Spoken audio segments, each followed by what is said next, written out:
And so when we meet someone who has certain qualities that make them likable, especially when those qualities include chemistry, we find ourselves very quickly attaching a lot of value to someone, regardless of the things that make them a bad candidate for a long-term relationship. Before we get going with the video, a quick bit of news. We now have a date for the next in-person retreat of mine in Florida. It's going to be October from the 9th to the 15th. We're going to spend 6 days together working on the biggest challenges of your life. The things that hold you back, the things that make it hard for you to feel confident, the things that get in the way of you dating and finding love. What are the deeper patterns that have been there a long time that you feel are impossible to shift? Those are the things we're going to work on together. You can come and apply by going to mhretreat.com. You'll see all of the information about the program. I really do hope to see you there in October so that we can spend 6 days together in person. Now on to the video. I'll kick things off with one which was from somebody called Miss Ruby, and she said that her pattern was choosing unavailable partners and then not being able to leave them. Yeah. Choosing unavailable partners. Why do we choose unavailable partners? It's worth exploring some of the cocktail of reasons that we actually do that. Because, of course, the being unable to leave thing, there are things that make it harder for us to leave when, we have a certain attachment style or we don't think we're worth more. But also just when you allow yourself to get closer to someone, naturally it's hard to leave. So it's worth exploring why we even get close to people like this in the first place and make it hard for ourselves to leave. So one of the reasons is scarcity. We have a scarcity mindset in our love lives. We are in a place where maybe we've been single for a long time, where nothing's worked out so far, where we are scared that we're not going to meet someone we like. And so when we meet someone who has certain qualities that make them likable, that especially when those qualities include chemistry, we have chemistry with this person, we find ourselves very quickly attaching a lot of value to someone, regardless of the things that make them a bad candidate for a long-term relationship, which might include they openly say they don't want a long-term relationship, might include them being someone who from the beginning seems there's something off about them, or you catch them in a lie. It might be someone who doesn't text you for days or weeks on end, and then all of a sudden wants your time in a very kind of extreme and intense way. When we see these things, we ignore them when we feel something, and we're glad to be feeling something. How often does that happen? We're just happy to be feeling something. We're just happy to have something. And the thing is, I think it's a beautiful thing to want companionship, but in a weird way, this comes back to a thing Audrey says a lot about chasing the wrong things. But you can sometimes just chase a singular thing too much, like companionship. And you've put in the furniture of the room of what's important to you, you've put companionship as the centerpiece, but you've forgot all these other things, or you shrunk them, like my integrity, my feeling of feeling nourished and loved, my feeling of being able to have the kind of team and partnership that I've dreamed of. And that all shrinks because you go, companionship though, I'm with someone, it gives me validation, it looks good on the outside because someone goes, oh, you're with that person, that's good.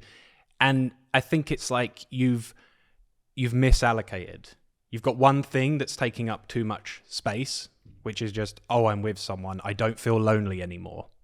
Which is why we do so much work on making you feel amazing and nourished being single, because that is the key to being able to let go of those things. I think it's Guy Winch who says when you're trying to get over a breakup, you got to emphasize all the things you're gaining by not being with that person and all the things you were losing by staying with them.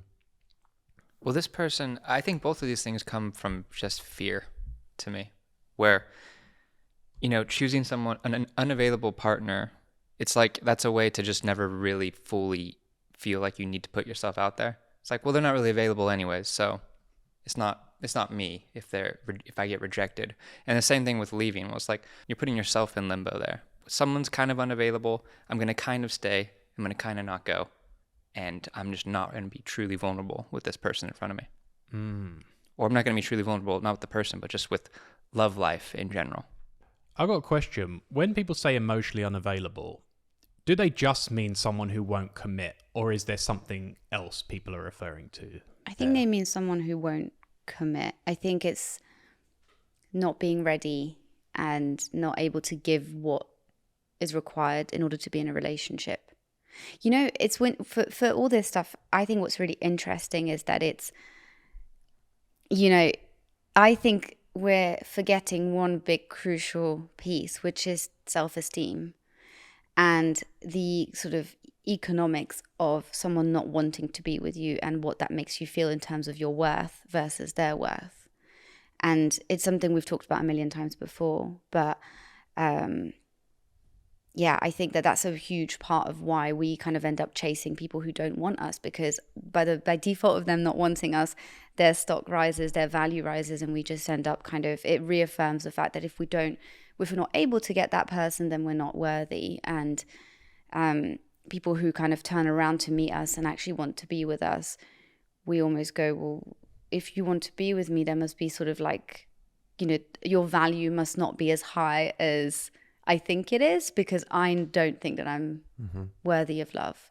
It's a very deep reason, but I think it's actually probably one of the main reasons why because healthy people with healthy sense of self and healthy kind of, healthy self-worth, I suppose, find people who don't want them to be kind of like, oh, well, that's a dead end and that's not very attractive. I want to be with someone who actually wants to be with me. And I think when people really chase after people who don't want them, that tends to be that, they're probably trying to close a loop that is, predates that person and is very, very deep and very old. It's like a mistaken perception of the value of love being in acquiring a prize, instead of the value of it is what you both are going to build together. And maybe that's actually to do with also movies and stuff like that, where all of love stories are always about kind of overcoming this major obstacle, or taming the beast, or making sure that making somebody love you, rather than like what happens after people get together and you're just in a relationship, in a normal regular relationship, and that part's never really glamorized in the same way. So the sort of the peaks are the things that we almost chase after because we think that's love and we recognize that as passion. And maybe then emotionally unavailable people as a result feel like the epitome of that, and the epitome of acquiring love. Yeah. No, that's right.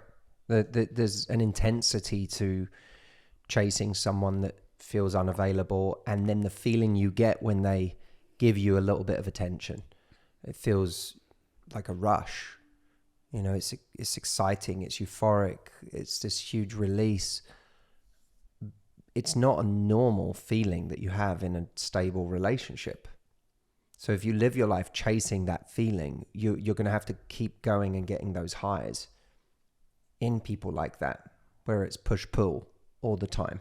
There's no sense of just, oh, there's a piece to this. Peace doesn't necessarily feel exciting. And if exciting is what you're always driving towards, if that's the thing you value the most, then you'll be attracted to situations that create those kinds of feelings. Thank you so much for watching the video. Before you go, the MH retreat is happening again this October. It is from the 9th to the 15th. It's taking place in Fort Lauderdale, Florida. We normally have more tickets left by this stage. There's less than normal. So if you know you want to come, if you want to do that deep work that is going to allow you to have a successful love life and be happy in yourself, you need to be there with us. Go to mhretreat.com UNAVAILABLE.com to get your ticket and to find out all about the event. And I'll see you in the next video. Thanks for watching.